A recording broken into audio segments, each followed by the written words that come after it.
So, secular pro-life wants to reduce both the supply and the demand of abortion. Reducing demand looks like empowering people to control their fertility, to prevent getting pregnant or getting someone else pregnant.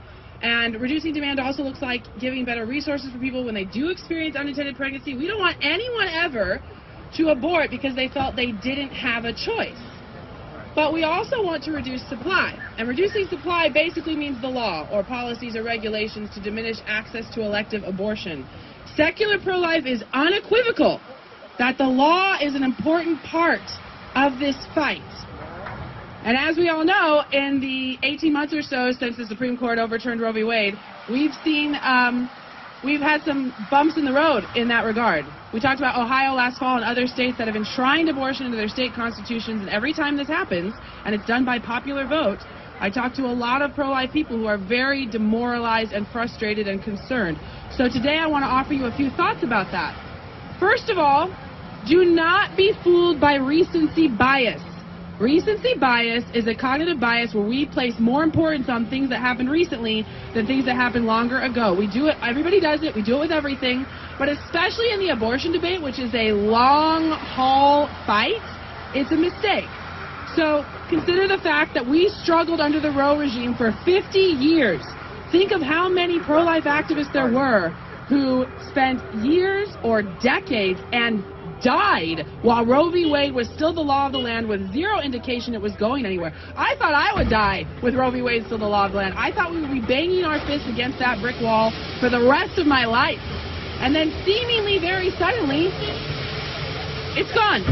So Roe is gone, and now we have the ability to have dozens of states have banned abortion since conception. More have done it earlier than Roe would allow, 6 weeks, 12 weeks. Just like Ohio is important in real defeat, these are important in real victories. Yes, and the point is, expect to see more defeats and more victories.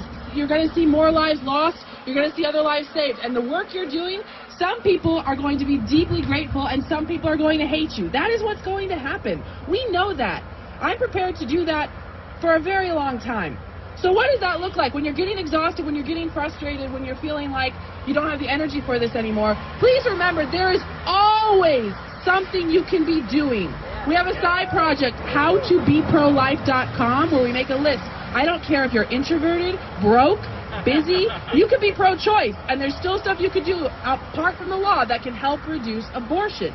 It could be politics, it could be voting, obviously, it could be personal, talking to friends and family, supporting pro-life organizations, supporting other organizations, domestic violence shelters, all these things. But if you do nothing else, make sure you tell people you're pro-life. And this is especially important for those of us who are in social circles that are mostly pro-choice. You don't have to fight about it. You don't have to have encyclopedic knowledge. All you have to do when it comes up is say, hey, I don't want to argue about this, but for the record, I do not agree with you. And that is pro-life work. Represent. Make sure they know that pro-life people are everywhere. It's not just on some late-night comedy show in a state you never have to go to. We're everywhere. We're your friends, we're your family, we're your coworkers, and we aren't going away. I do not want pro-choice people to sit complacent and comfortable thinking that they are the only ones and that their position is the default. Every time they speak up, I want them to know that someone there is like, no. Okay? No! Now, of course, I wish that we had hundreds of millions of dollars, and I wish we had a huge platform of sympathetic media to cover everything we think, and I wish we had legions of voices screaming out that these children are valuable and we should not be killing them. Of course, I wish that. I want all of the things. But, to be extremely clear, if I had nothing, if I had $0, if I had no friends, if I had no microphone, if all I had was my lone voice, then so be it. I will use my lone voice to say, hey, abortion kills children. Yes, it does. It is wrong, and it should be illegal. Yes. Because my children were valuable even before they were born, and so were yours, and so were you, and so was I. So, when I say I am in the fight for life, it's a dual meaning. I am in the fight to defend and protect prenatal lives, and I'm in the fight for all of my life. I am never going to let this go. We fight on! Thank you.